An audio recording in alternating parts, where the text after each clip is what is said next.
on TV. Step on the floor, feel the beat, let it glow. Everybody's here, let the good vibes show. Lead united, marching proud and strong. Dancing till the morning, all night long. Oh, we're marching on together, yeah. Good vibes rising, feel it everywhere. Last prediction, Stacy, Renee, Jess, Banner, Army, crew, we're the best. Oh yeah.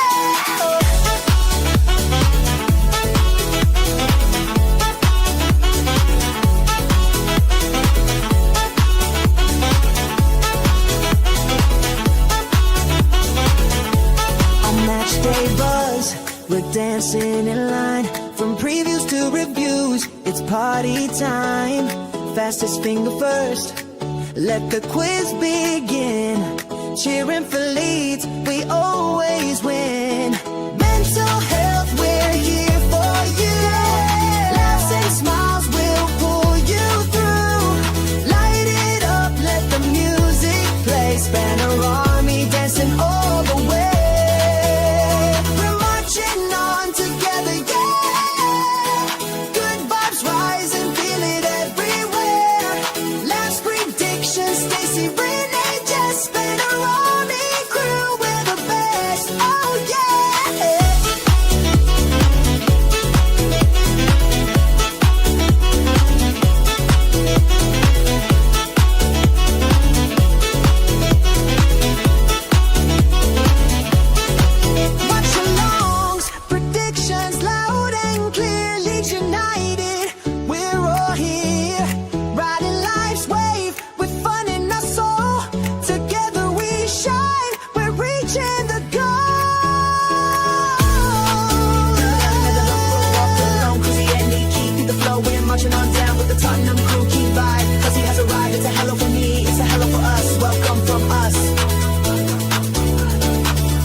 Good evening, everybody.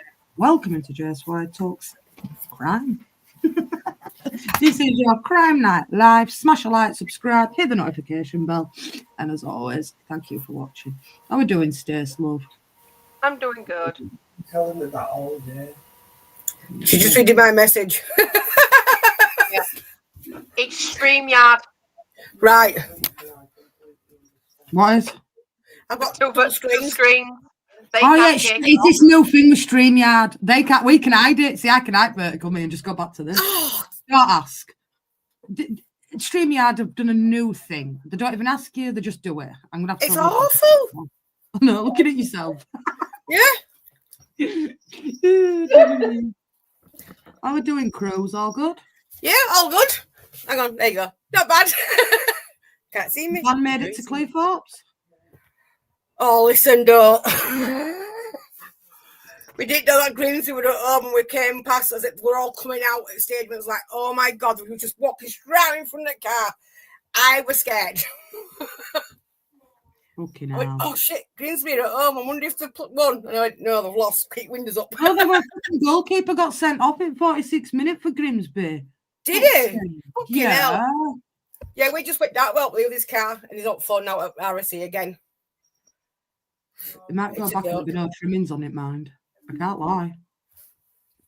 Grimsby's a wee bit rough. How are we doing, Renee? All good? Hanging in there, Jess. How about you? Yeah, hanging in there, mate. We just had a ball fest of watching England. Although I didn't watch England, I watched France, to be fair. Well, Iceland won or lost right at the last minute. It was depressing. Big up to the Icelands, or the Icelandic Towers of Iceland. Good evening, Kevin. Hey, I hope you're doing well. Have they qualified for World Cup then, no? Iceland? They got bounced today. Yeah. Big up, Daz, mate.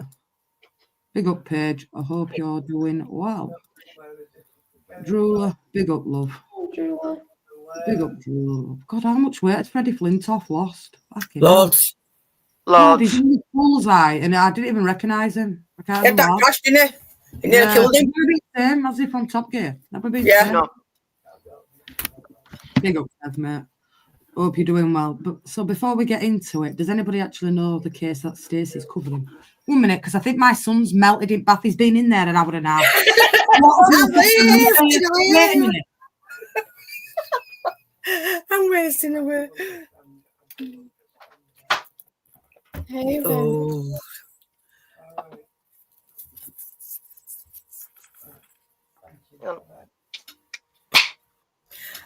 How the fuck did you stay so calm on the phone, then? Uh-oh. Mute your mic, Bob. We'll do it networking. There we go. That way. Oh, bless you, Thor. Jess is screaming at Harry right now. Get out of the house. Glad I'm not hairy right now. Oh, I should maybe be screaming at Zachary. Shaving his hair. Didn't even fucking sound like I was killing him. It's like, I need to freaking do your hair. You won't let me wash it. I need to keep it short. Exactly. You can either get it buzzed or you can get it washed. It's one or the other. I can't take you into a hairdresser because they won't be all the specific hairdressers that will probably deal with autism, but I'd rather do it myself because I can get it done without him attacking get it. someone. Yeah. I hear you. I don't. Oh boy. Hang on. I'm assuming my dad just got off the phone with recovery. 6 kids, mind you. Stranded. Oh, jeez. Well, Kevin knows him. I know you know him, don't you? You know him, Renee, because it's American based. Yep, I know him. It's a scary, really scary story. Just Jules in the chambers. Mother, do you know? I No. probably do, but not. Look, listen, I'll be honest. It's been a mental week again. You know what I mean? And Yeah. I ain't got a clue, to be honest. I probably have no. heard of him. Maybe not. I don't know. So I didn't want to read up about him. I just thought, you know what? Coming eyes open and ears open and just then make a judgment. Yeah, Jess was saying when I did BT, I didn't know much about him, so mute the mic because he's on phone to Lee now. Just then she listened to what I had to say and had nightmares, poor girl. We got Vinders, by the way. Hi, Vinny, darling. Big up, Jules. Hope you're doing well.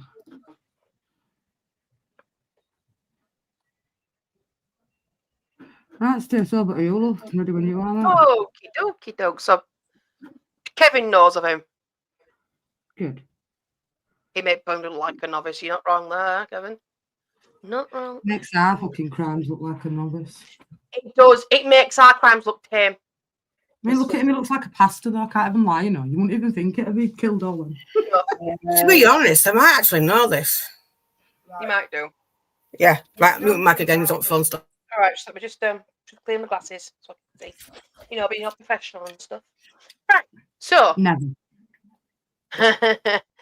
So tonight's topic is the Green River Killer, also known as Gary Ridgway. There is a lot of victims.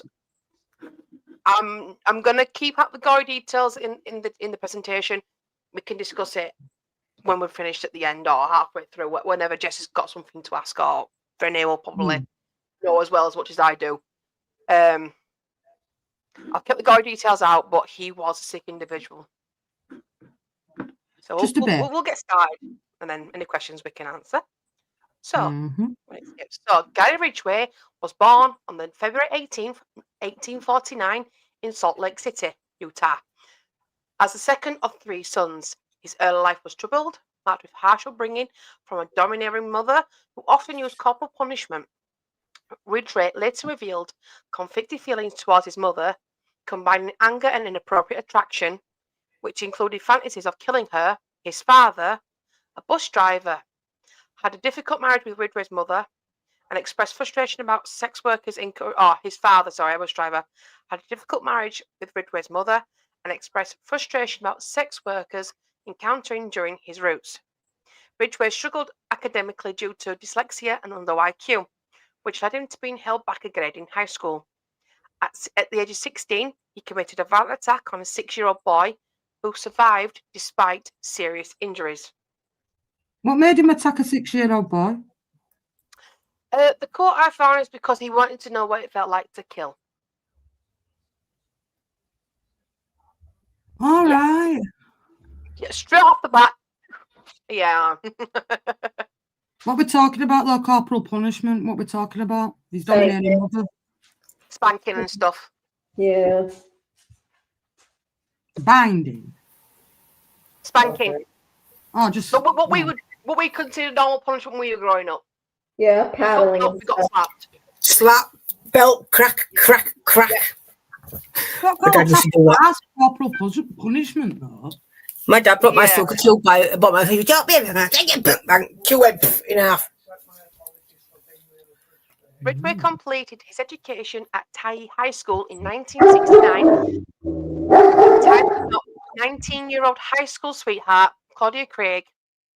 He enlisted in the United States Navy and was sent to Vietnam, where he served aboard a supply ship and experienced combat. During his military service, Ridgway frequently engaged in sexual activities with sex workers and contracted gonorrhea. Despite Craig's anger over this, he persisted in these actions without using protection. His marriage to Craig ended within a year. When friends and family were asked about Ridgway following his arrest, they described him as a friendly yet peculiar. His first 2 marriages ended in divorce due to infidelities on both sides. His second wife, Marcia Winslow, alleged that he had put her in a chokehold. So from the back, It sounds like a weird fuck. such a pleasant man from the get-go. Yeah. Well, thing is, Very though, sweet. Not. He's workers. A lot on it, to be fair. Yeah. It's So what I've kept out, like, if I go back to his father being a bus driver, I don't know if I mentioned this earlier on in the. He actually went on routes with his dad, and his dad would complain about sex workers, call them all sorts of names under the sun, but then would leave Ridgway on the bus while he went and had sexual activities with the said sex workers on his route. Wow. So conflicting that his dad hated them, but had sex with them anyway. I'm not being funny, you know. I mean, dreaming of killing your own mum, that's a bit sick, innit? Yeah. Tell me about it. And that's only young. Yeah. So his crimes, Ridgway became more religious during his second marriage, going door to door to share his faith, reading the Bible both at work and home, and insisting that his wife adhere to strict doctrines of their pastor. He often found himself in tears after reading the Bible or listening to sermons. Despite his newfound faith, Ridgway continued to seek out sex workers and encouraged his wife to engage in sexual activities in public or inappropriate locations, including areas where the bodies of his victims were later found. I'm just going to let that sit for a moment with the ladies. Oh, Specifically, Jess and That Mo. is with his wife and then put the bodies there after. Yeah. That's not right. That's I can't remember all that and all. I must have a fucking brain like a bastard fucking encyclopedia. But then, don't some of them though actually mark out where they've already put them and keep an eye on them and go back and check them. Some do, yeah. Some do. Oh, fucking I mean, I know weird. people have sex outside. That's not that's quite a normal thing. Not but where's their blood will. Yeah. That's pretty grim, that's this. Isn't it? I did say we're grim. I mean, Sorry. he got married 3 times, so it can't have been that bad. Yeah. We should be next slide. I've lost my one now, sorry. Yeah. Women in Ridgway's life described him as having an unquenchable sexual desire. His 3 ex-wives and multiple ex-girlfriends reported that he expected sex from them several times a day. Fucking hell. What's wrong with mums? A couple of times a week, fucking 3 times a day. Scruffy cunt, wouldn't they? He often preferred to have sex in public spaces or in wooded areas. Ridgway acknowledged his obsession with sex workers, admitting to a love-hate relationship with them, which I reckon goes back to his dad. His dad had the same kind of love-hate relationship, so it's kind of passed on to him. He often voiced his discontent with their presence in his neighbourhood, yet he regularly utilised their services. In a statement presented at his plea hearing, Ridgway expressed his disdain for prostitutes and his reluctance to pay for them for sex. Some have speculated that he was conflicted between his desires and his strong religious convictions with his second wife, Marcia. Ridgway fathered a son, Matthew Ridgway. So yeah. So he's got kids I then? think that's his only child. That's his only child, I think, as well. Is he still alive, his older kid then? He's never heard about his kid, yeah? Yeah, his son is still alive. From what I gathered when researching, he's still alive. You know, like that other one last time you did, you know about his daughter, but you don't hear him mention him, do you, to be fair? No. I think when it comes to children that have, when the fathers of serial killers, they'll either step away completely for the fear of ridicule and attack and stuff, and some, like BTK's daughter and son, came forward to help wherever they could.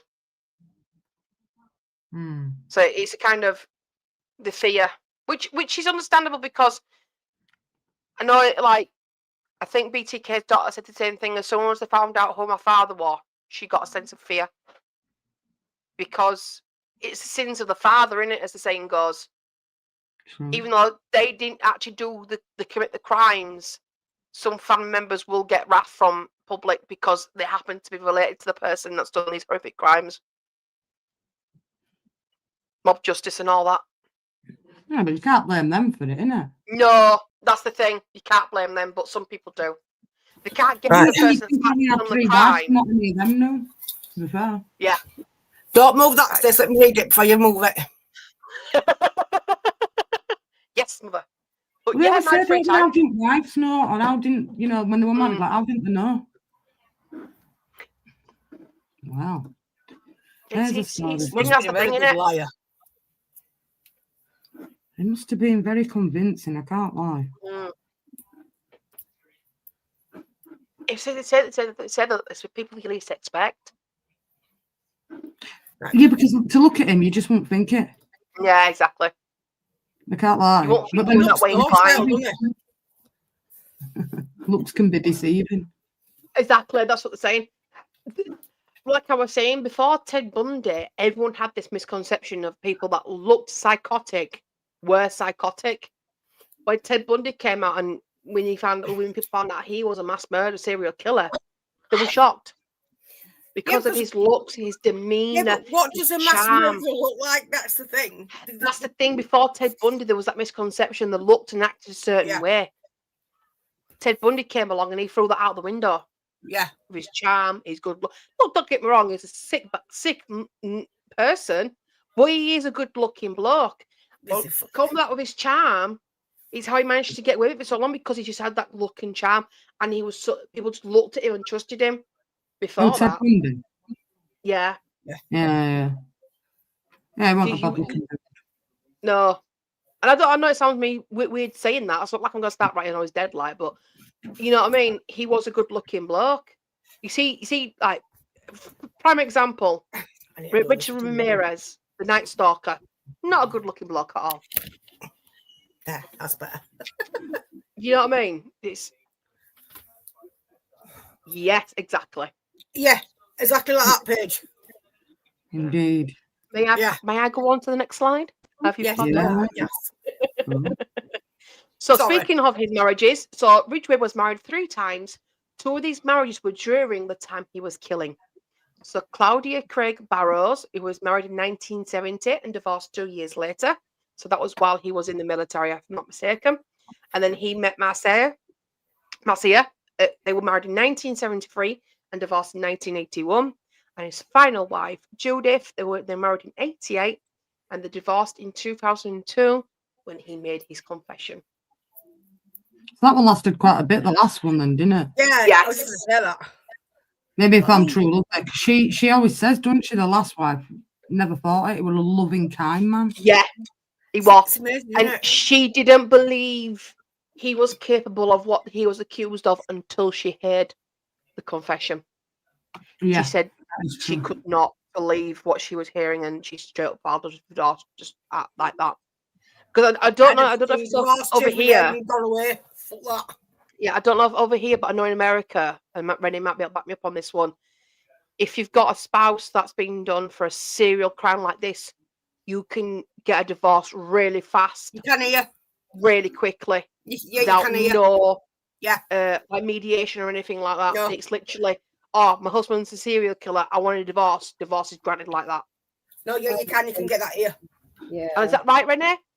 It would depend on the state, I'm sure, but yeah, I would imagine that they would fast track those kind of divorces. Yeah. So, sorry, there is a lot of crimes. I tried to break it up a little bit. It goes on. So, during the 1980s and the 1990s, it is believed that Ridgway murdered at least 71 teenage girls and women in the vicinity of Seattle and Tacoma, Washington.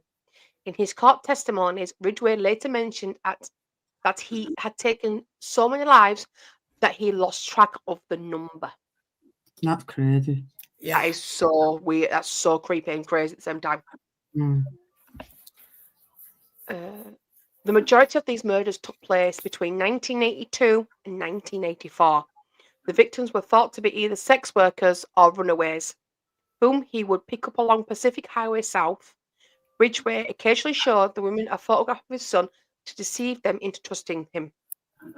They would engage in the sexual acts, and after a few minutes of intercourse from behind, Ridgway would wrap his forearm around the front of their necks and use his other arm to pull back as forcefully as possible, strangling them. Most of the victims were killed in his home, his truck, or in isolated locations. The majority of their bodies were discarded in wooded areas surrounding the Green River, Seattle, Tacoma International Airport, and other designated areas within South King County. He's a fucker in his own house. Where's wife? So he used a long strip to dump the bodies, if I'm not mistaken. I have no words. I ain't finished yet, Mum. I wish I was. That's crazy, that, isn't it? He's got a good obsession with strangling, hasn't he? Him? Yeah. 2 confirmed victims and an additional 2 suspected ones were discovered in Portland, Oregon region. The bodies were frequently found in groups, sometimes arranged in poses and typically unclothed at times. He would revisit the victims' remains and partake in necrophilia. No. See, this is why I kept, because I didn't want to put too much detail into the PDF because we could discuss it. From the video, from one of the documentaries I watched, he clearly, it's clearly shown because he talks about it like it's nonchalant with an officer, but he'd go back a few times, and then after a while, the maggots and the smell would get.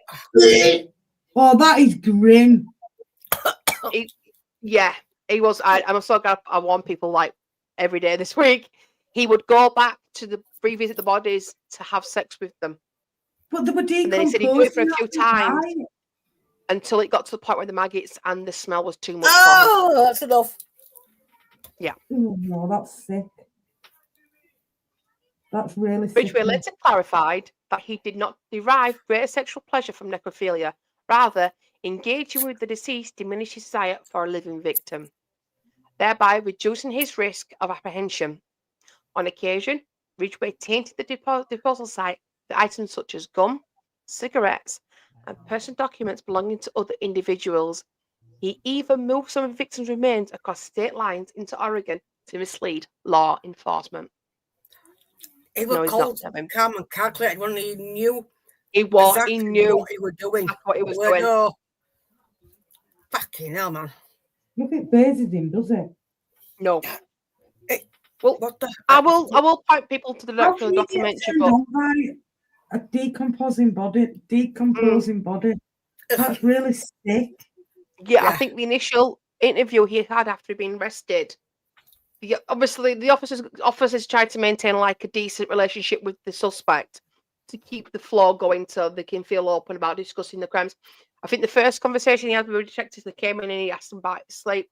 He went, "It wasn't the greatest, but I still slept." He was just so calm. Yeah. Then to move his victims as well across states. Yeah. Oh no, that's grim. It is grim. Oh no.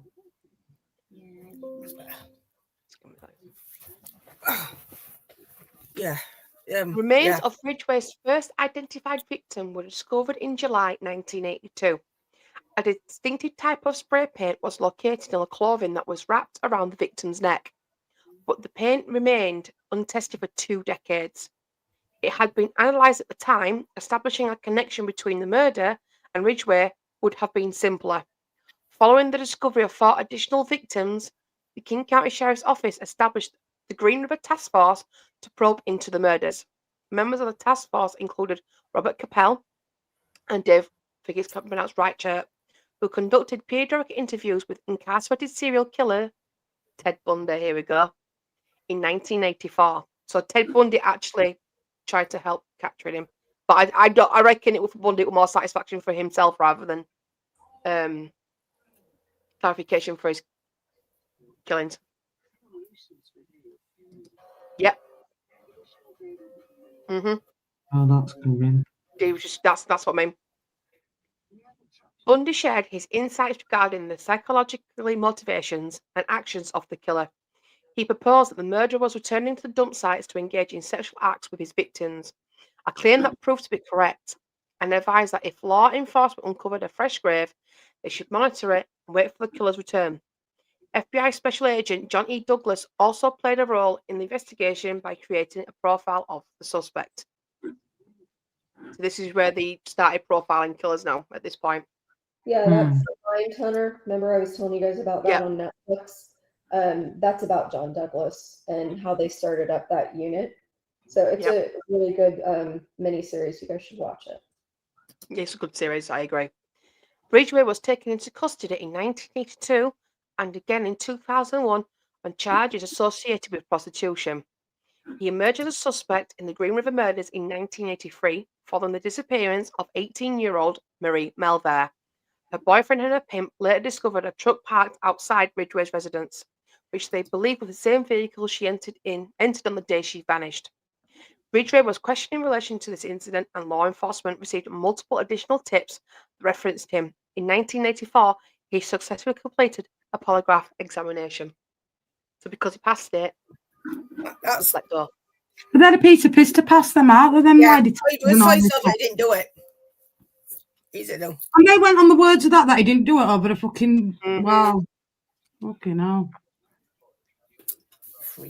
The next few slides will show the 48 victims that were confirmed to be killed by Ridgway, along with 6 other women who have been linked to Ridgway, but also, was not part of his trial due to needing more information. Was not part of his trial due to needing more information about the victims. What's up? What's that? Second, just mute. Hang on a minute. He killed over 70, but they could only prove 48. Yeah. Which maybe because I thought 48 were enough and we're point charging him with any more because he won't be getting out of prison when he's dead. Because that's what I like about America. Once they die, they still stay in the prison until they've done the full term, even though they're dead. Here they don't do that. Yeah, right. So the next, I think there's 9-10 slides, roughly, of all the victims. You the piss go now. Yeah. No, I'll just go for the side. So these are the victims. So we've got Wendy Lee Caulfield, and obviously previous mentioned Marie Melvare, April Buttram, Patricia Yellowrobe, Deborah Lorraine Estes. Sorry, I'm killing these names. Yeah, I know it now. Colleen Renee Brockman. These are all confirmed. Yvonne Shelley. Does it really? Because they've all got different hair colours. No type. Yellow, just prostitutes and runaways. So Yvonne Shelley Antosh, Carol Ann Christiansen, Linda Rule, Kimi Kai Pistor, Cheryl Lee Wims, Cindy Ann Smith, Shawanda Lee Summers, Patricia Ann Bartak, Shirley Marie Sherrill, Denise Darcel Bush, Andrea M. Childers, Mary Bridget Meehan, Kelly Ware, Constance Nawan, I like that name, Constance, Giselle Lavaughn, Sandra K. Gabbert, Pammy Edvin, Roberta Hayes, Marta Reeves, Martina T. Arthur Lee, Mary Sue Bello, Debbie May Abernathy, Kimberly Wilson, Lisa L. Yates, Delise Louise Plager, Maureen Sue Feeney, Tina Marie Thompson, Carrie Ann Rice, Dolores Laverne Nobody missed any of Williams. these women, no? What? See, no, Nobody because missed any of runaways these. or Well, runaways that's or prostitutes. the reason he got away with it is by going. What is that why? Because the prostitutes, nobody really Yeah, thought and out of. runaways. Yeah, they didn't care about me. They just thought they were a piece No. of mouse, so they didn't really give a shit. Really sad. Alma so and women can just kind of go missing and no Yeah, one looks, I'll you know. get to that jeweler. Alma Ann Smith, Opal Charmaine Mills, Terry Renee Milligan, Cynthia Jean Hines, Gail Matthews, Tracy Winston, Marcia Chapman, Deborah Lynn Bonner, Wendy Stevens, Lorianne, Posnick, and Tammy Lillers. Now, these are the victims that were 48, as Jordan put, there is 49, and that's a bit of later on. So these are at the time of his trial, his initial trial, these were the 48 victims he was convicted of killing. But they never got him for 48 victims. They only got him for about 3 or 4, didn't they? Then he admitted all these ones after, didn't he? Yeah, and then after, and then he just confessed to all of them. And when they confirmed it and everything, yeah.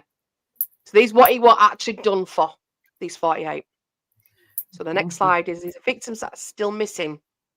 These next 3 women are listed on the official Green Rivers homicide list. These remains missing till this day. Therefore, no charges cannot be added to Ridgway. So we've got Casey Ann Lee, was a 16-year-old girl. She was last seen on August 28th, 1982, in the area of South 200th Street and 30th Avenue South. This area is just east of Pacific Highway South. Hey, Then we've got Kelly K. McGuinness, was 18 years of age and was last seen on June 28, 1983 at South 216th Street and Pacific Highway South. So the frequent Pacific Highway South. Yeah, they're all in the same zone, aren't they? Yeah, and Patricia Ann Osborne was 19 years of age and last seen on October 28, 1983 when she left an area at North 115th Street and Aurora Avenue North in the city of Seattle to walk to a nearby restaurant. So these are 3 that are on his on the website for his homicide list, but they need to find them or any information. So victims still missing. Police are currently trying to locate the next 3 possible victims of Ridgway. Whereabouts these women or their true names or names of associates and relatives and when these women were last seen are unknown. So we've got Alinda Jackson or Willendall L. Wells. This photo was taken in 1983. This female has been identified as Linda L. Jackson and Willinda L. Wells. She's not been seen in King County since early 1983. So, Michelle, question mark. This photo was taken in 1980. This female was last seen in Seattle during the December of 1980. She may have gone by the first name of Michelle. She has ties to the New York area. And then we've got someone called Anne, but no picture. Police are still trying to identify a possible missing female known only as Angie. Angie was an associate of the Green River victims, Tammy Lillers, so we've got a connection there. She was last seen in downtown Seattle in the summer of 1983. Angie was last known to be from the Marysville area. Described as a white female, 17 to 18 years of age at the time of contact. 5'4" in height, 110 pounds, with curly shoulder length, light brown hair, and greenish blue eyes. She's been described as very pretty and a Barbie doll, last seen wearing blue jeans. Pretty sad that all these have gone missing and nobody's missed them. Families and that. Yeah. Families and that. You know what I'm saying? And at your ages as well. If we didn't have prostitutes in this world, Put it this way, there'd be more sex attacks, I'll tell you right now. Yeah. Yeah, and Yeah, one's just up near us as well. these serial killers, the ones that go after prostitutes, they know what they're doing. They go after these women. A lot of them are addicted, undiagnosed mental health issues. Like, these women just go missing and then no one looks for them. And that is one of the reasons he was able to do what he did for such a long time. It's really pitiful. It's sad about the winning, Renee. That just because you do a job that's, let's just say, not politically correct, that none of them they weren't bothered about. Now, if that had been somebody else, like middle class, 2.4 children, job and everything, it's a different fucking story. It's pretty sad that he got away with all them murders. Exactly. Yeah. And these were people's kids, you just Exactly. wonder. They've all got families, Renee. You know what I'm saying? That's what I don't understand. Like, when this starts happening, like, it's like when homeless people go missing, like, or when you see homeless people, you're like, where's your family? I don't know. Everybody's got a mother and father in it, Renee. They're all born with a family, and it's pretty sad that. It is. It's pitiful how people just don't And see the prostitutes, a lot of people, they're not bothered. Yeah, exactly. That's it's like that in England, though. Even with Jack the Ripper and that, it was like, first one were a prostitute. Oh, she was a prostitute. She deserved it. Really? Yep. That is such and then when it was an innocent girl. You did not have prostitutes in this world. There'd be more people touching your kids. Facts. Trust me. That's true. It's really, really sad. I get really sad when it's these cases, and they go after prostitutes and it goes on for years. You think though, right? Would you want to do that job? Because I couldn't do it. I don't know. I mean, it's a risk, innit? You don't know what you're getting in that car with. That's why it's got hotline. I think that's why a lot of these women are addicted, to be able to function. Do you know what I'm saying? Like, yeah, that's why they're all drug addicts, isn't it? So the function with job, I'd be like that. You'd have to be, wouldn't you? Yeah. They don't give a shit. Exactly. They have to self-medicate to be able to do what they do. I agree. I don't know. Sorry. Short timeline.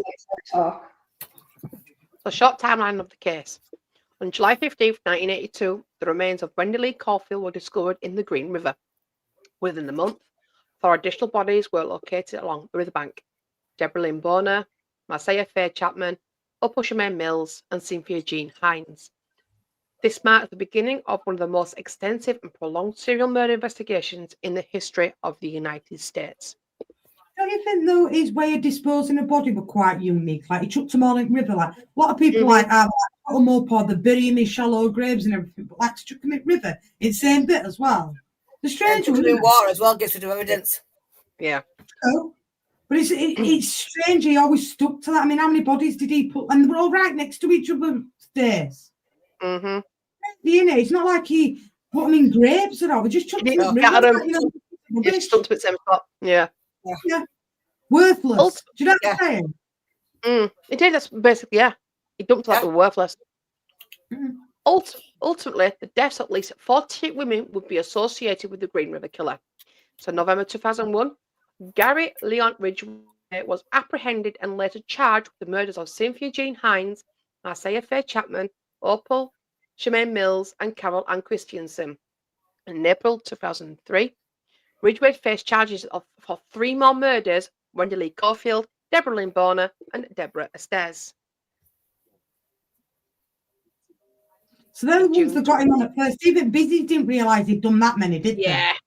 No. In June 2003, in return for the prosecutor not pursuing the death penalty, Ridgway consented to plead guilty to all murders he committed in King County.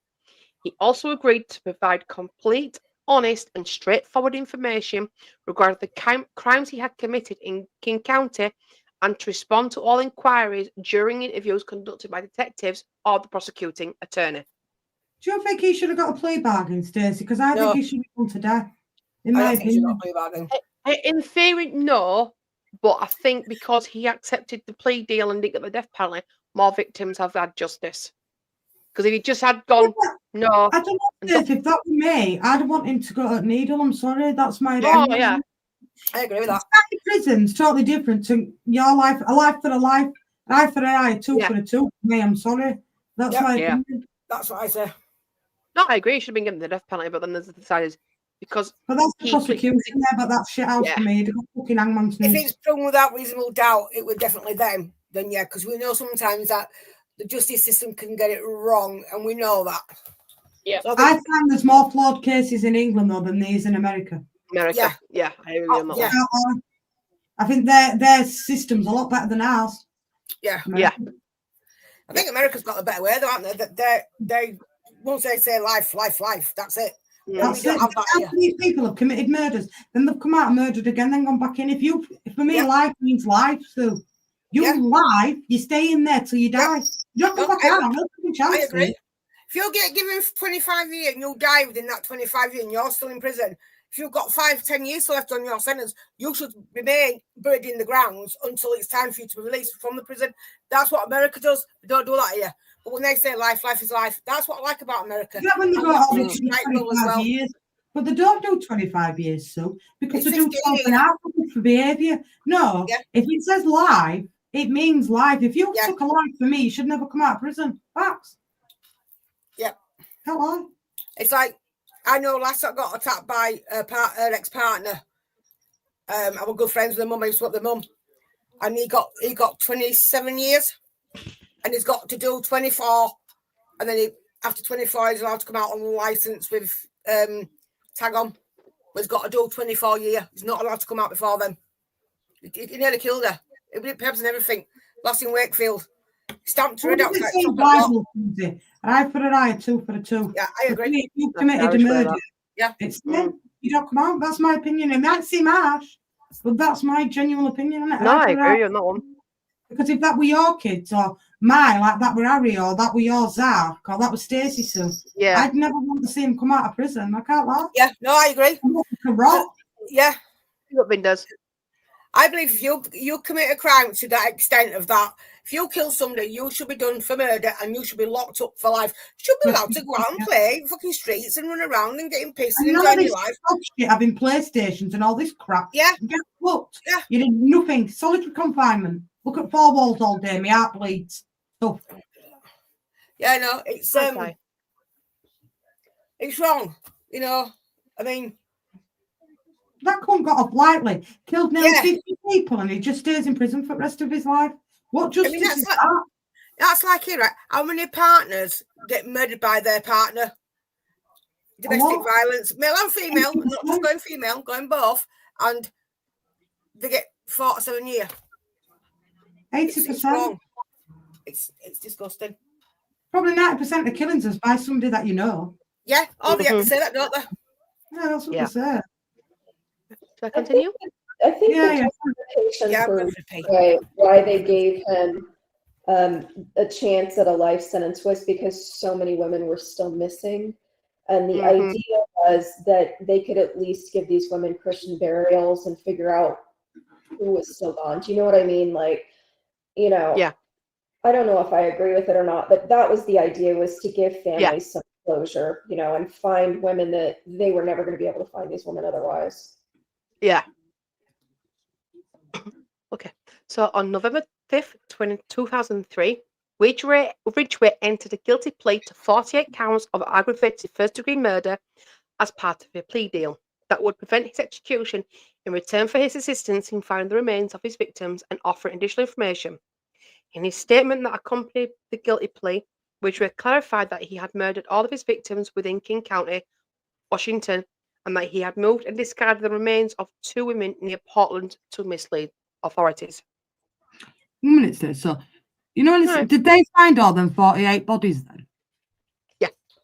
Yeah, so they found all them 48 bodies that he killed? There were additional bodies that they found after he told them where to look.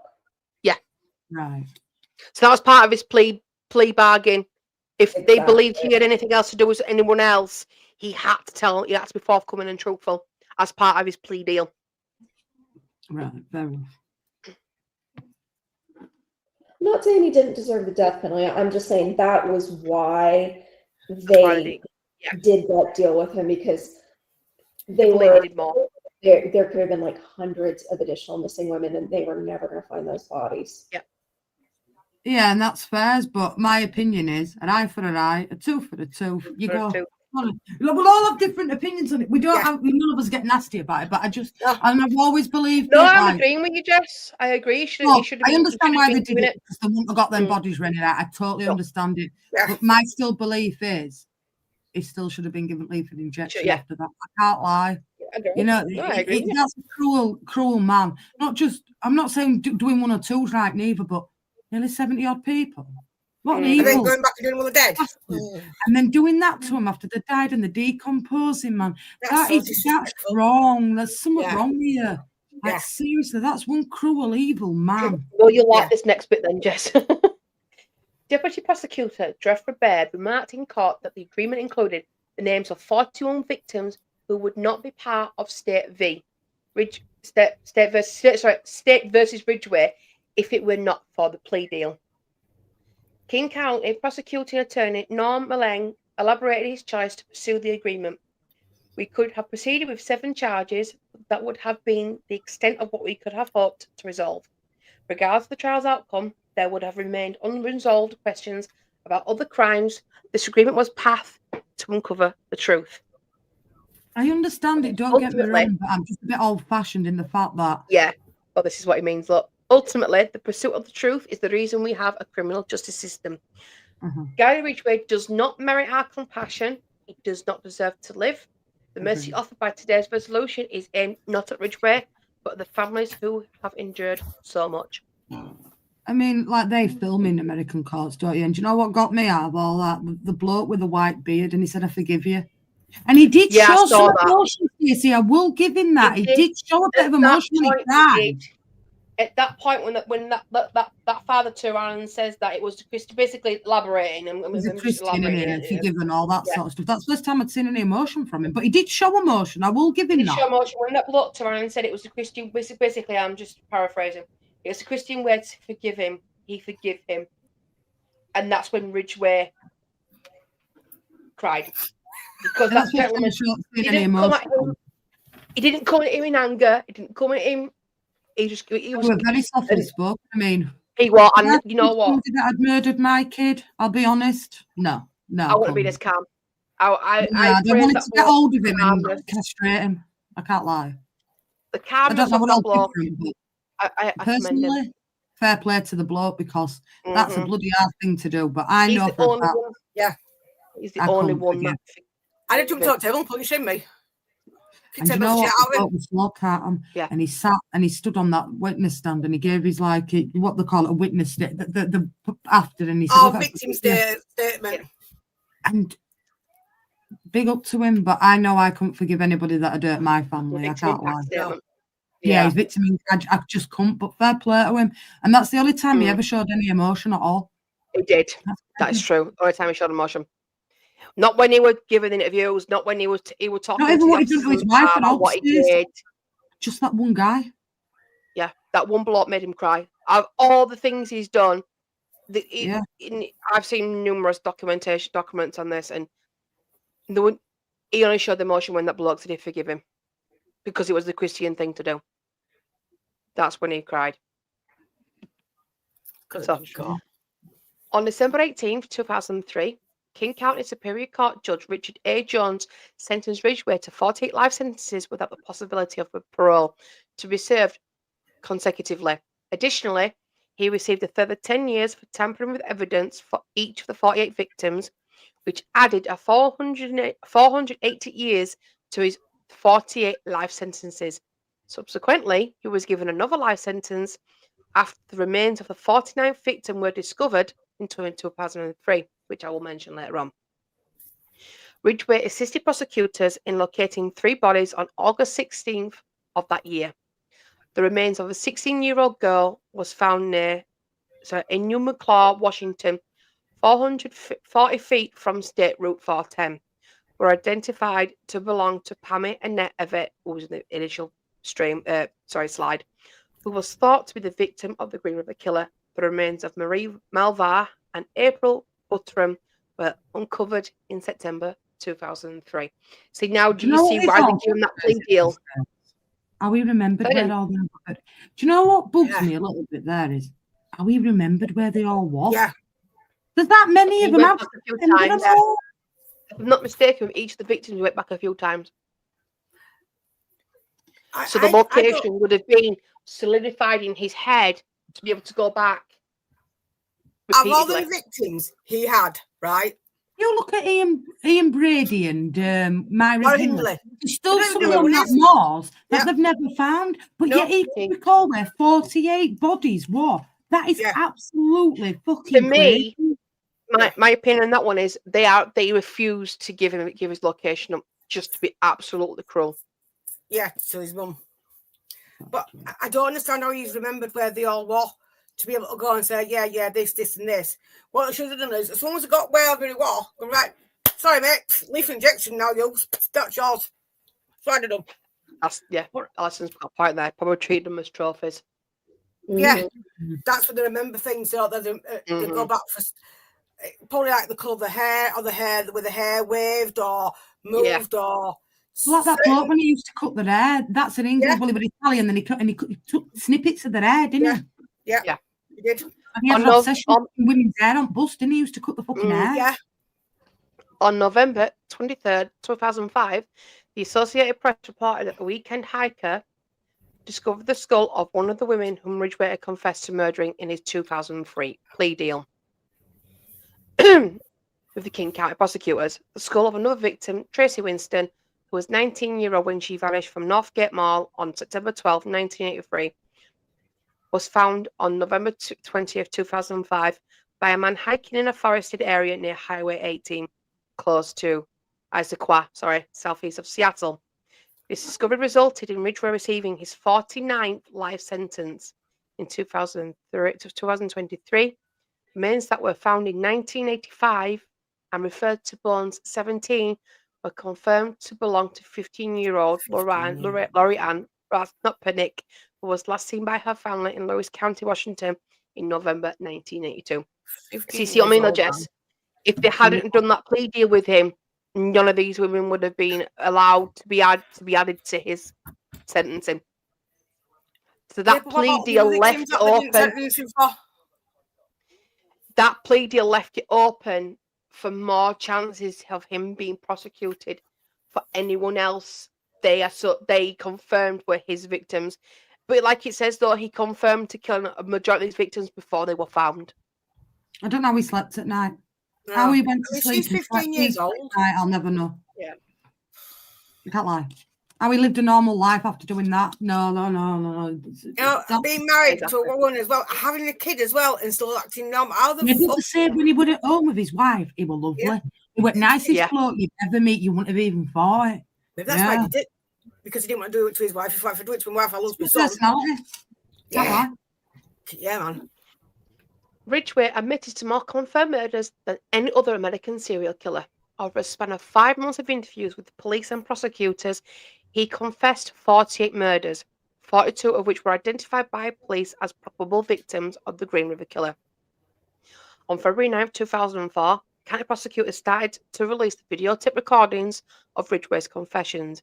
In one recorded interview, he initially informed investigators that he was accountable for the death of 65 women.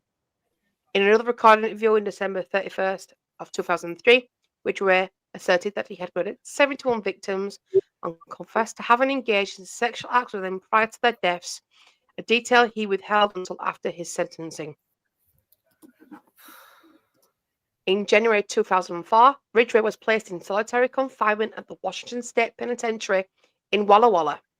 Subsequently, on May 14th of 2015, he was transferred to the USP Florence High, a high-security federal prison located in East Canyon City, Colorado. That's a bad prison. Is that a bad prison? Sorry, Stace. That's a really bad prison. Basically, everyone that's in there at Florence is in 23 hours a day of lockdown. Like, you're in solitary confinement. You will never see another person. You will never speak to another person. That place is bad. Bad.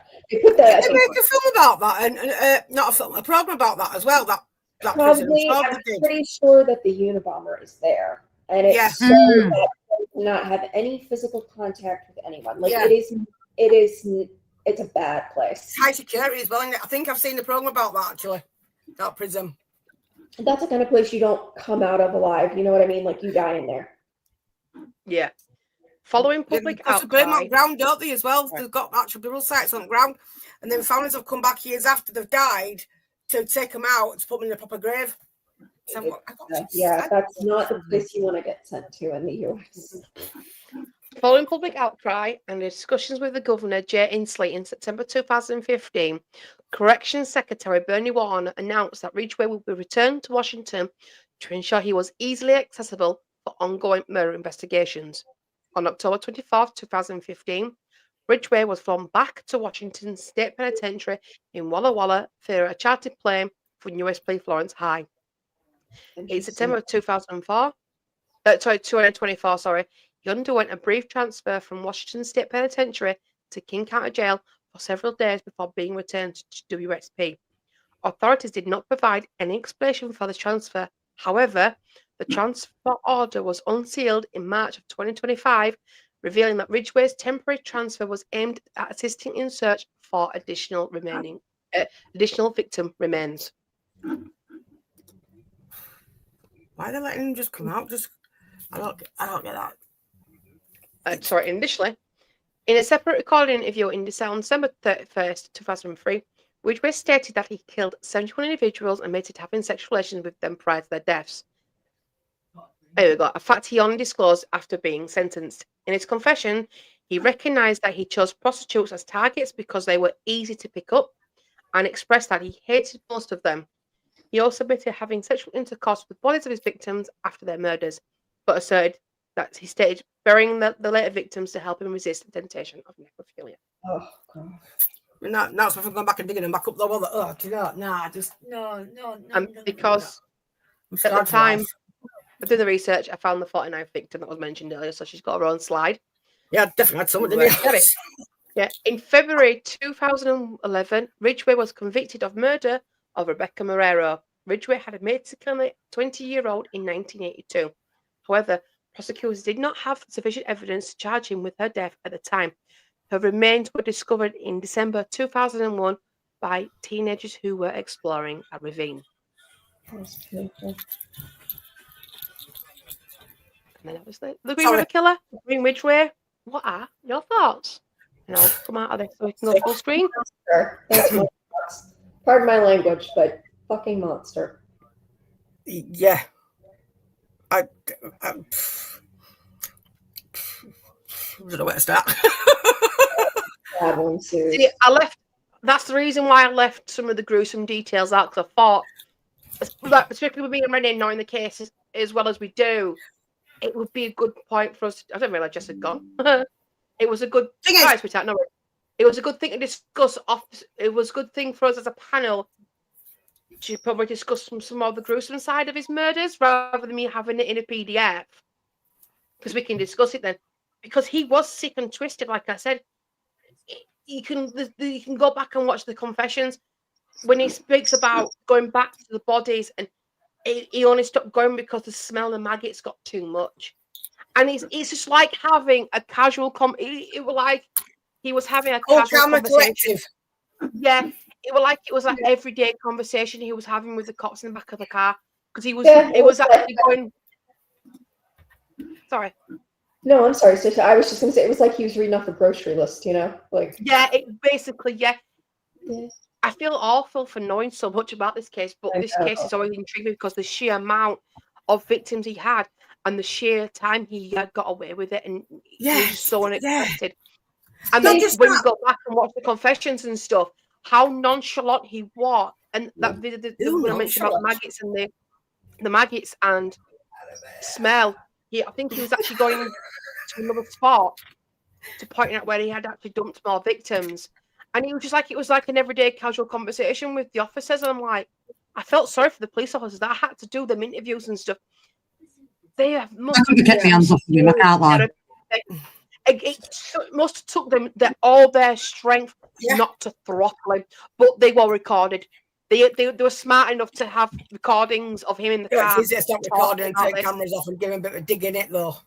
Yes, basically. That's why he said he buried the victims to stop him from going back to commit more necrophilia. I think for me, I could have. This is going to sound cruel. For me, going back after killing them, desecrating the bodies, is even worse. It's sacrilege. Because you're going back Don't do that. again and again to violate the body, and that person's soul is no longer part of that body. They are no longer part of this world, and you're going back and violating them again and again and again. Yeah. I mean, another that English bloke, but they were already in like morgue them, and they were already embalmed and stuff. Yeah. That's totally different. They're decomposing bodies. Yeah. That's grim. Yeah, then it got worse. Necrophilia. He went back to a few of his victims after to have more sexual activities with them. So that's how sex work with their bodies. And maybe Toy Story before you go to sleep tonight, honey. Yeah. I've now got to go look for charging shit and don't start leads and all sorts when I finish up with this. I'm all right. His excuse for going back to these victims that he'd already killed was so he wouldn't go out and kill someone new. That was his reasoning for going back. Yeah, he acted like he was doing a service to the community. It's like, well, it would have been worse had I not gone back there. I'll see if I can find some video clips, Jess. Just give me a second. It's what he did with that pregnant woman with me, and that fetus just chucked it under that edge like it went up, didn't man? See, stuff like that I've kept out. See, proper grim. It's just there. I'm so glad I waited until that was done. I apologise. Of course, I'm a celebrity. Get me out of here. It has just I'm just glad that we've got the presentation up there before that came up. Before you go to bed tonight. You got to off after that, man. You fucking know, man. Wow. I mean, it's not just it's the age of the girls as well. Yeah, 15. You know, and like I think somebody said was it Paige? Was it Alison? Hang on a minute. I need to put these on. Oh, I want it. Yes, about the fact that they were all family. They were daughters, mothers, sisters, aunties. I mean, they weren't even all the same age. Whether they were from a young age to quite a middle-ish age. Just whoever he could get. Yeah, it's like he didn't give a fuck. Yeah. I'm having you. I'm going to get you, and that's it. He did not care. Whoever he could get in the car with him that day, he did not care. Oh yeah, I watched on English. That's really good. Yeah, no, it's I don't know. I mean, it's not just that. What makes a person do that kind of hideous and crime? His dad had done it like serial killed, but his dad went with prostitutes, but paid him. He never did. Yeah. He had this obsession with he never. them, and then going back to him later and fondling them. That's sick. You know how quick, and especially in America, how quick that body's going to decompose. Yeah, because the one where there's not nice. Yeah, exactly. So how can you even get a thrill out of doing that? That's sick. I'm sorry. That's grim. I don't understand. I don't understand the mentality. I just don't understand how you can get a sexual thrill by doing that. I don't get it. Why? See, I was thinking the same thing, Drula, right? About the fact that his dad went with prostitutes. He slagged them off to a certain extent. I'm covering this comment up. Yeah. So, according to Ridgway, his dad was a bus driver. He used to go on these bus routes with his dad, and his dad would state how much he hated the prostitutes and stuff, but then would leave Ridgway on the bus on his rounds while he actually went and had intercourse with prostitutes at the same time. So that's where the love-hate thing came from. Yeah. I think his dad planted the love-hate seed of the prostitutes, but obviously not the killing part, because his dad always paid. And if his dad was still with his mum, that was his dad cheating on his mum. Do you know what I mean? That itself can have an effect as well. We all know what it's like when you can have that kind of effect. But I don't know. Why would you? I don't know. I can't get my head around it. I'd have got sort of like killing him, but Well, I don't get it, but I get it. But going back and mutilating the bodies after they're decomposed, that's absolutely off at scale. Yeah. No, you're mentally disturbed. Yeah. Crazy. So I'm just going to try and find that blog that we're talking about. Harold Shipman might have killed all them people. Yeah, he did, but he injected them with insulin. They were a pain-free death. That was great what he did. And then insulin dissolves in the body, so they don't know about it because insulin's a natural thing that your body produces. That old biddy caught him out, didn't he? But yeah. Just going to share this, Jeff. This is the gentleman that you were talking about, the one that made. This is the only one out of all the victim impact statements that Ridgway had. This is the only person that made him cry. Ridgway. There are people here that hate you. I'm not one of them. You've made it difficult to live up to what I believe, and it is what God says to do, and that's to forgive. You are forgiven, sir. That's the only time you saw emotion from him during the whole investigation and the whole trial. That's the only emotion you saw. I couldn't forgive, but he's a devout Christian, and it was a Christian in his eyes. Forgiving him was the most Christian thing to do. But I don't get it. I understand it, and fair play to him. Yeah, but I don't get it. But I couldn't forgive somebody that had done that to my daughter. No, I couldn't. No. I'd take it to grave with me. It just won't be something. He don't deserve to be forgiven. No. Do you know what I'm saying? Nicking a fiver at your mum's purse, you can forgive that. But forgiving fucking somebody that had murdered your kid, his daughter, fair play to him, big man to do that and to stand on that box and say, look. It does. It takes a bigger person to stand up and say, I forgive you, but I just couldn't. I couldn't do it. I don't want to gouge his eyes out and jump across that box and smash his face in. I can't lie. Yeah. I made sure my fingernails were all sharp because all real fingernails come back like scratch his face a lot, man. Ugh. I agree, very religious. Do you know what? I forgive you. What a man, to do that. Yeah. But that's brave. One or two you could understand, but nearly 70-odd people. Yeah. It's mind-boggling how you can do that. And how you can go back to them bodies when they're decomposing and get a thrill out of it. Like, you're not wired up right. But then live another life where you've got a wife and kids and a job and, you're doing really well. Yeah. You know what I'm saying? Like, it's split personality, isn't it? Yeah, I don't get the concept of you're that. just like, run-at-mill family man. Yeah. Well, BTK, he was another one that was like that. Like, people knew him for years. He had the 2 kids. The kids were like, he was a normal dad. Wife was like, he was a normal husband. He was, at the Lutheran church, like one of the big leaders in the church. It's just wild. Very. I don't know, girls. It's a scary world. Yeah. Some really, really fucked up people in this world. That's right. Yes, very. This is what I'm saying. Like, you look at the British cases that we've done, and you look at the couple of American ones we've already done. They're off at Richter scale compared to the 2 I've done. Well, 3 I've done: Lucy Letby, John Cannon, and last week Michael Stone. It's like I say, America, a very violent country.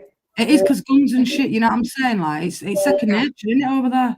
Americans get desensitized to extreme violence pretty early on. The class as a mass murderer, is it 2 murders or 3 murders here? 3 in it. Yeah, I think it's 3. I mean, Harold Shipman, he killed all them people with the injection. He's our most serial killer to date. But he's not. Look, this sounds really shitty, but compared to what he did, I know what he did were wrong, right? But he injected him with insulin and it was pain-free. That was it. Yeah.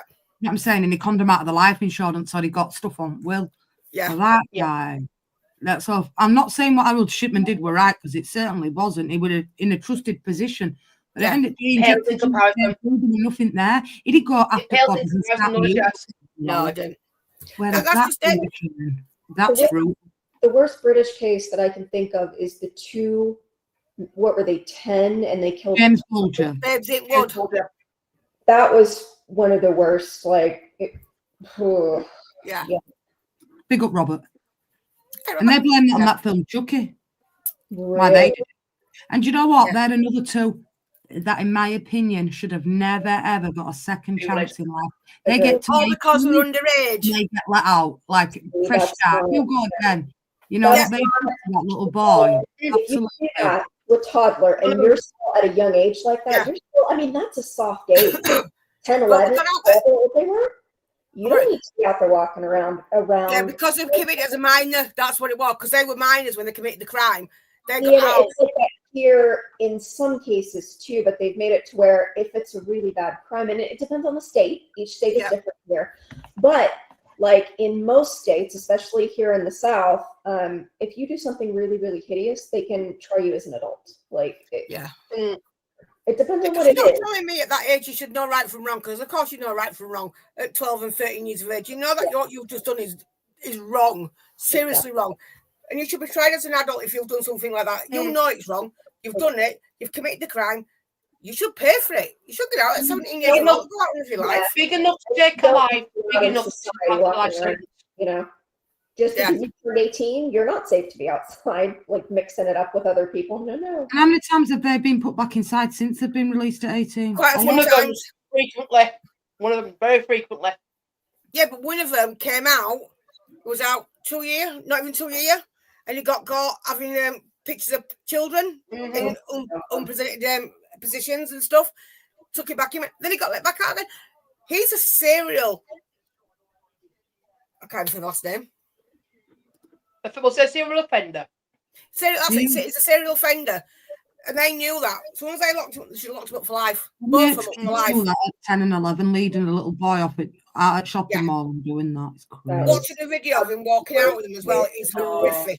Do you know what? As the years have progressed, there's more and more killers now that are under 16. I was watching some a couple of weeks back about killer kids in Britain. Yeah, I watched that. Quite amazing how many kids are locked up for murder these days. Do you think it's all the violent video games and shit that they get their hands on young now? Because I for a long time I kind of resisted that. I was like, no.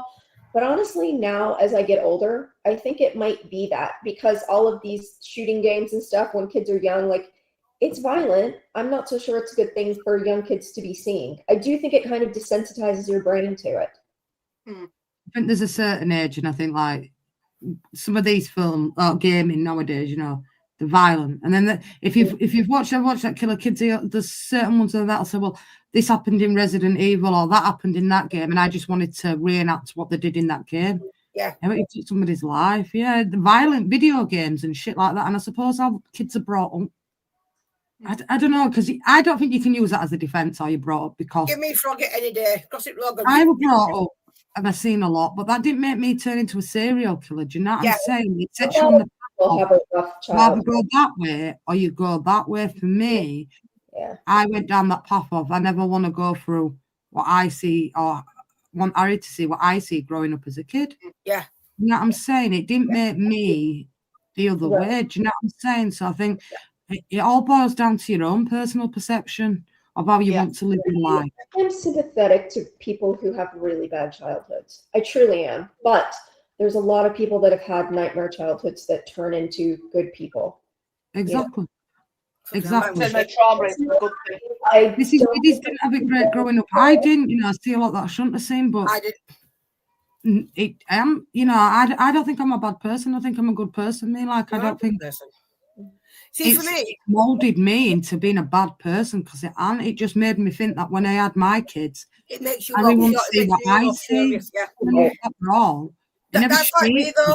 Yeah, that's like me. I grew up in a family where I had older siblings, brother and a sister, well, half brother and half sister, and I was my dad's only child, and it was horrendous. In fact, when my dad went to work in the morning at 6:30, 7 o'clock in the morning, he'd come home at 6:30 at night. The abuse and the shit I got from my mum and my brother and sister. But then my dad adopted my sister and not my brother.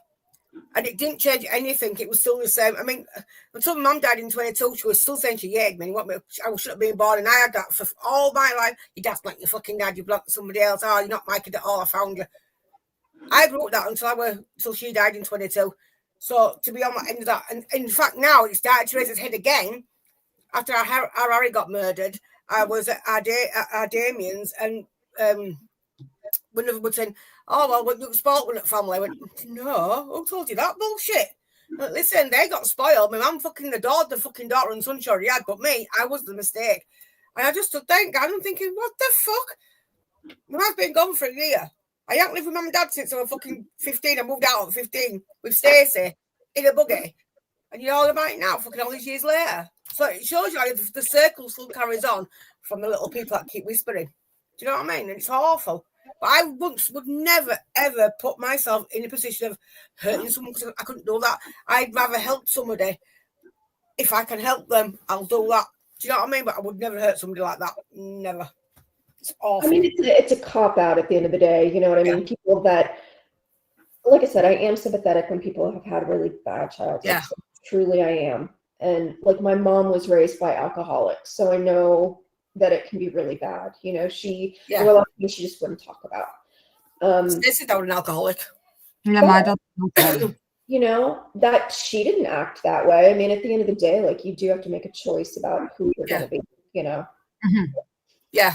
I mean, I'm 54 now, and to sit down with my dad in a pub and have a conversation about what life was like with, hang on, Stacey, what life was like for me growing up. And he sat there and said, I knew there was something there, but because I wasn't at home when it happened, I wasn't told anything. He said, Dad, they treated me like shit. He went, you could feel it. He said, I could feel the animosity when I used to come home from work towards you, but it didn't really settle in until after, you know, we sit down now and we discuss things.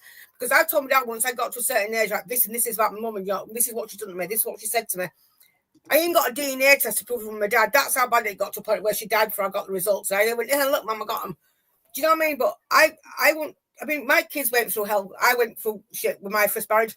And my kids went through it as well. And I walked away with nothing to make sure my kids didn't see no more of it.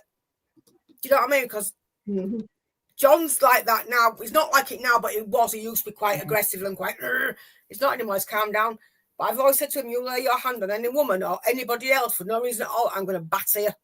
And I'll still say that now, and he's 30 odd years of age, and I'll still do it to him down. And I'm 50 odd, and I'm fucking falling apart. I'd kick his ass. I'd fucking kick his ass. And does. Well, now. So, yeah. Sorry. I've got to mute mine. Yep, you would. Yeah. I've always made sure my kids always respect. Don't matter who you are, what you are, as long as you are respectful, then respect is earned. It's not given, it's earned. If people respect me, I respect them back. No matter their lifestyle or who they call themselves, don't mean nothing to me. I respect them. I'm always scared. I like it that way. If I won lottery tomorrow, I wouldn't want to do with it all. I'd probably give most of it away. I like living as I am. won lottery, I'd give just a nice big chunk. Listen, I like being Paul Cruise, you know what I'm saying? Like, money's the root of all evil, man. It causes so many arguments, man. I'm telling you that money and people are just so greedy and self-centered. I just think like more people should be a bit like this channel, you know what I'm saying? Give everybody an opportunity, whether, you know, whatever they look like, whatever they are, whatever creed, sexuality, religion, race. But not everybody's like that, unfortunately. Well, I'm a short, fat, crazy bitch who don't give a fuck. Society dictates a way that you should live because too many people are too bothered about what they've got, what they own, what materialistics they've got. What long as they're keeping it with Joneses and I've got the latest car, the latest kitchen, all this shit. I think when you die, you can't take it with you. But does money make you happy? Not really. I think it makes more people unhappy than it does happy. I had a neighbour like that. Every time she brought her kids new trainers that she used to send them out of my house, knock on the door and go, oh, look what my mum and dad's just bought us. I'm like, so what the work? I work. Although I'm the dickhead who spends all my own boozing and fucking drugs. But yeah, I worked. And it got to a point where I used to say, listen, stop sending your fucking kids round. My kids don't need to know your kids are going out and buying Nike trainers and Adidas and all that kind of shit. It's not worth it. How long will it last them? A week? Fuck that. £10 pair of trainers is all right for my kids. You don't need to understand what it's like to have expensive shit because it don't last. In fact, the most expensive thing they ever got was she got a mobile phone I got from when I worked at Bella Media, which is, of course, Virgin now. And John got a pair of Deacon fucking boots for his birthday. That was it. Nothing expensive. It's not about how much. It's about how you make life. £1 million. Don't really matter, does it? No. Not for me, No, don't I'd rather. money oriented, though. Tell you though, if I ever won that amount of money, I would never get rid of my van. Because that's my precious. Now precious. Fuck off, we're getting that traded in for something decent, cruising. I'll be using it more. I've got to set the dashboard yet. I've got all bits. I'll say a prayer when she takes that van out tomorrow, Peach. You know what I'm saying? I've been cutting little holes in my hands, my legs is all fucking streets. Yeah, but It needs. I don't give a shit. Do you know what I mean? I mean, I've took some shit over that van out there, and you know what? I don't give a fuck. I've laughed. I've said rightly so, Cruisy, because it is a rust bucket. Do you know what I'm saying? It is, yeah, of course it's a rust bucket. What did somebody say, mate? It wouldn't be a VW rust bucket. It's all she says, it. But that's just it, you know when I say something right and when I say something wrong. And I've been in situations where someone said something wrong, like, you don't do that, you don't say that. You know, yeah, I might agree with what you've just said, but you don't say it to the face. You know, keep your opinion to yourself. If you haven't got a nice opinion to say about something, don't say it at all. Unless it has it needs to be said. Well, it's true, innit? If you've got not nice to say, don't fucking say it. Or, you know, certain people you do have to intend because you just get to a point where you're like, do you know what, I've took enough of your shit.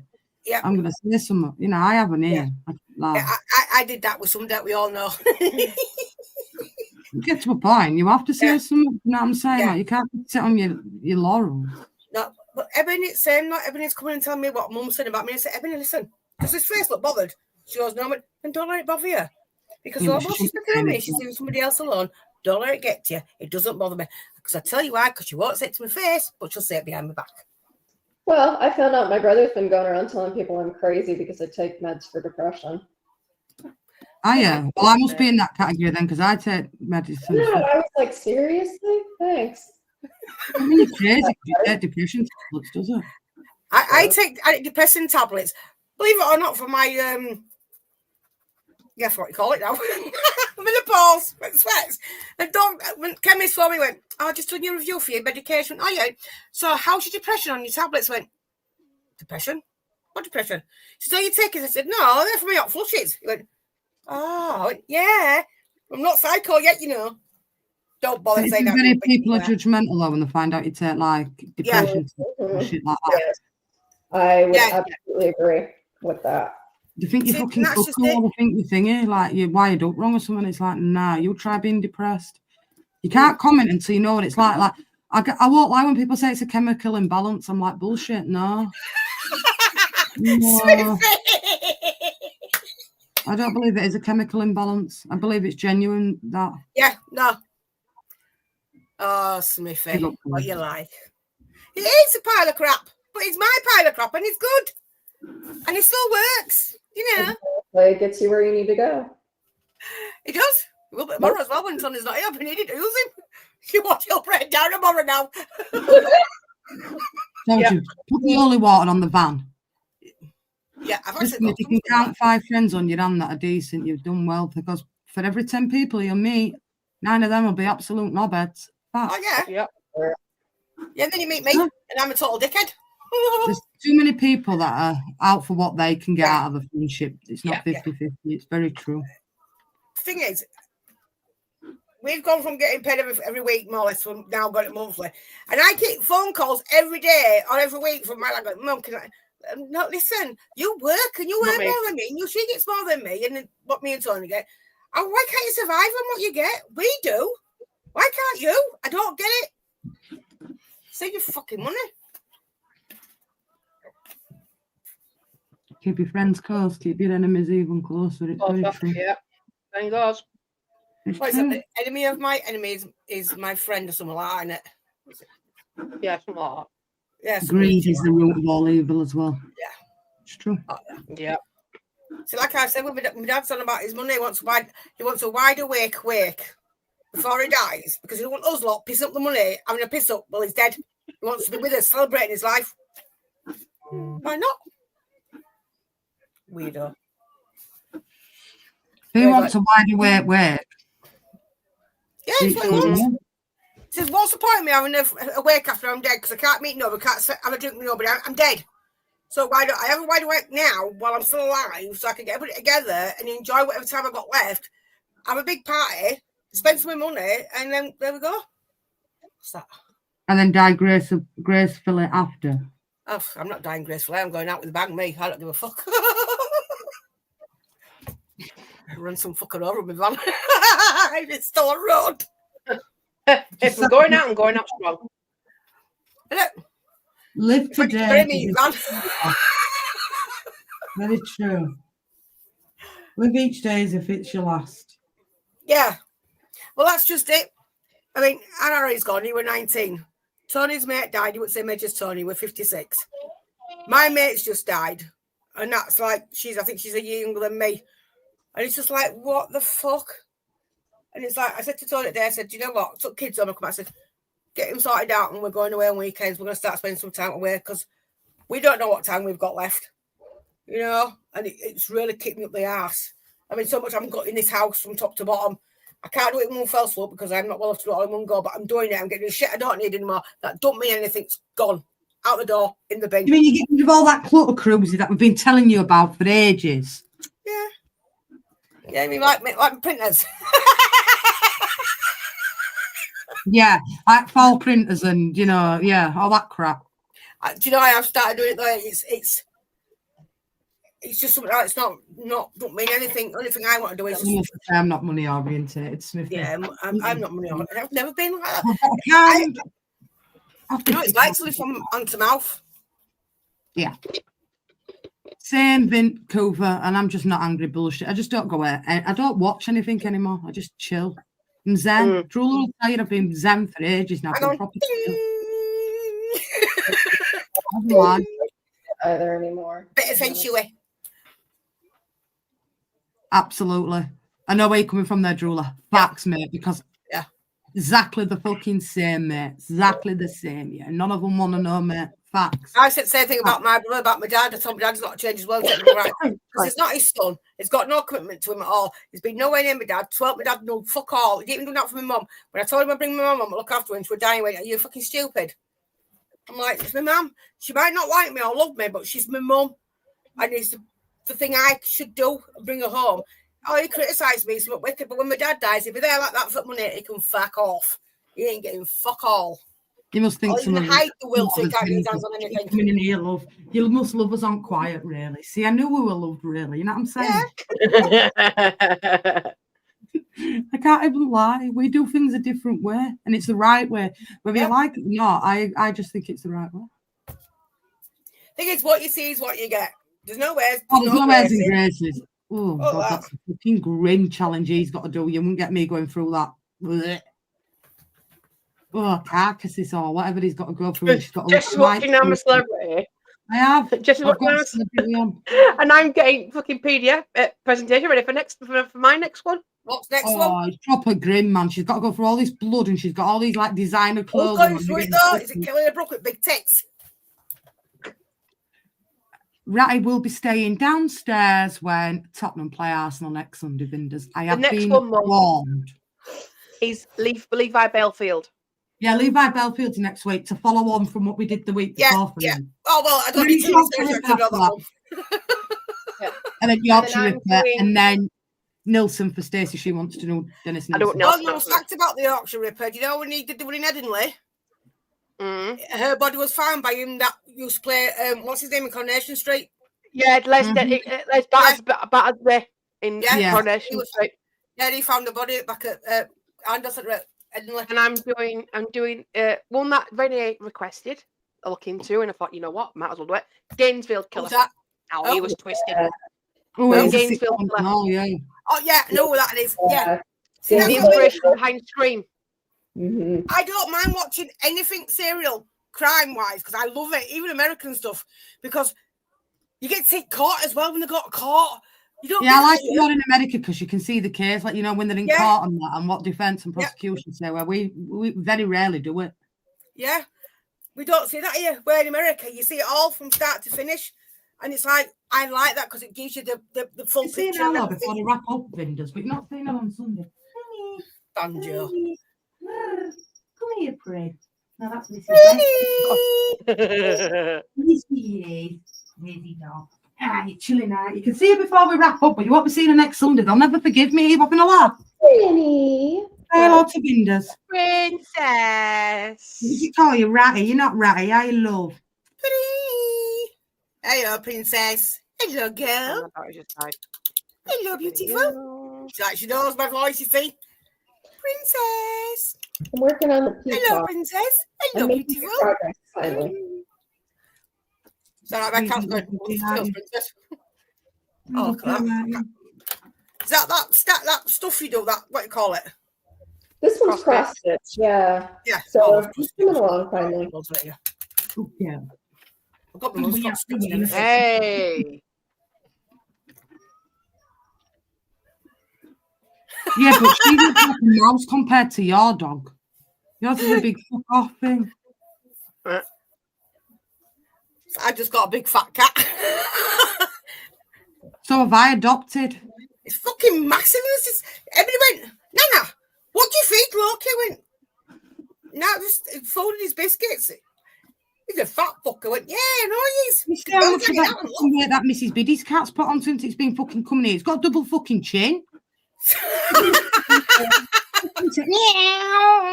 Fucking sat on fence and Prinny's going, man. She does that.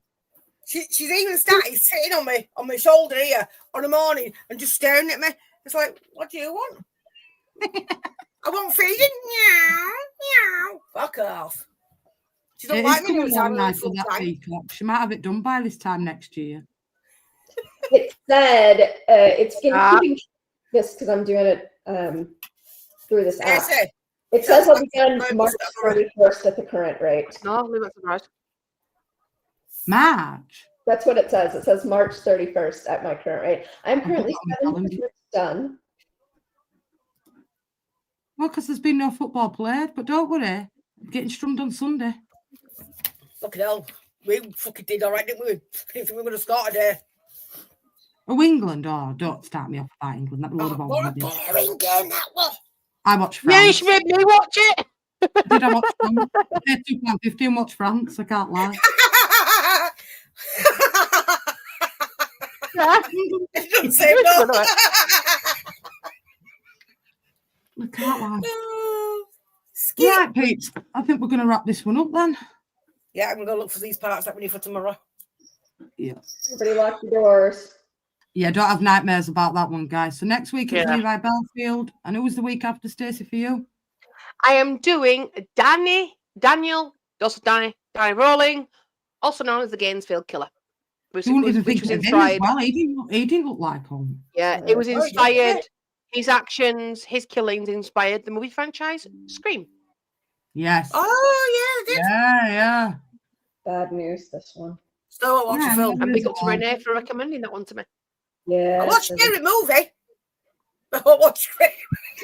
Just watch Naomi's conspiracy theory on Scream. Oh, no. I don't know what the conspiracy theory was, to be honest. Fuck knows. I can't lie. No, I'll stick to what we know. What the fuck she's talking about, though, guys. Indeed. So next week's Levi Belfield. That follows on from the Lynn and Megan Russell case. So you'll understand why I think it's in next week. So that's next Sunday. But it will be Saturday next week instead of Sunday because we've not got much football to be doing on the Saturday. So we're going to do a couple of Premier League games and then 8:30 crime night. So I hope you do enjoy it. Bless up to everybody that's joined us today. It's been an absolute pleasure. I love these crime streams on a Sunday, away from the football, really respectful and nice, and we can have a good conversation on it. So big up to everybody. I hope you enjoyed it.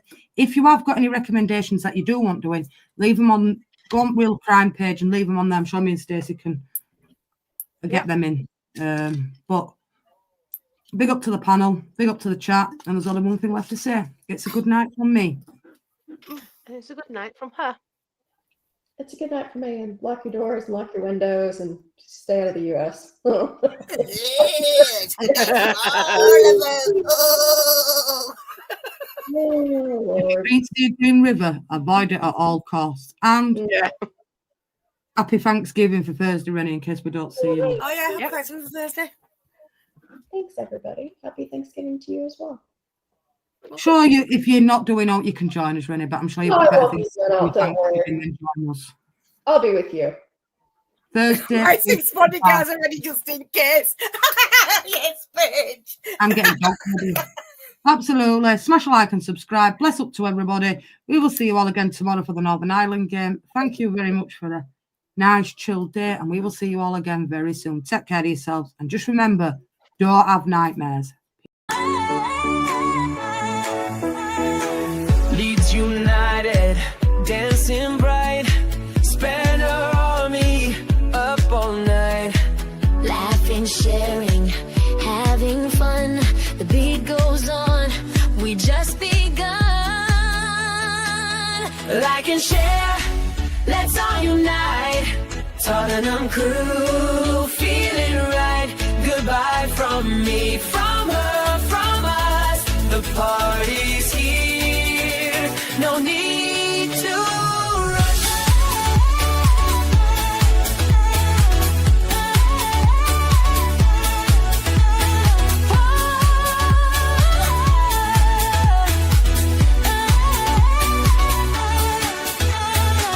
Army strong, the baseline drops. Spin around, the fun won't stop. Laughs and cheers.